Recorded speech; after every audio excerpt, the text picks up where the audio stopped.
பகவத்கீதையை தேசிய நூலாக அறிவிக்க வேண்டும் என வெளியுறவுத்துறை அமைச்சர் சுஷ்மா ஸ்வராஜ் சமீபத்தில் தெரிவித்த கருத்துக்கு பல்வேறு அமைப்பினரும் எதிர்ப்பு தெரிவித்து வருகின்றனர். அது பற்றிய ஒரு செய்தி தொகுப்பு.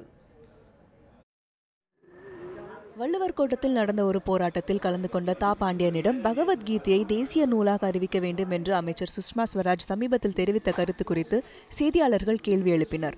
அதற்கு அவர் இவ்வாறு பதிலளித்தார்.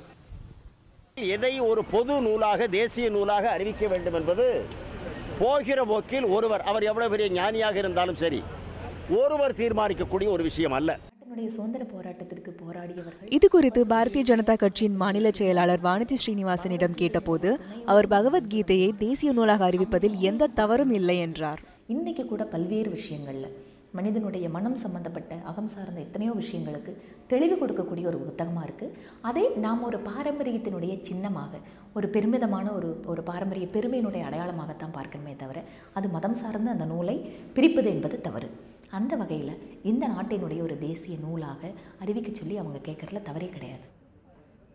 சமூக வலைதளங்களிலும் இந்த விவகாரம் தொடர்பாக பொதுமக்கள் பல கருத்துக்களை பதிவு செய்து வருகின்றனர். பாஜக மதசார்பற்ற கட்சி என்று கூறி வந்தாலும் இது போன்ற மதம் சார்ந்த சர்ச்சைகள் அவ்வப்போது எழுகின்றன.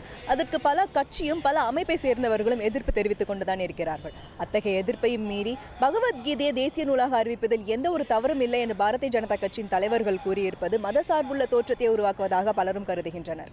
நிஷா சேகர், நியூஸ் 7 தமிழ், சென்னை.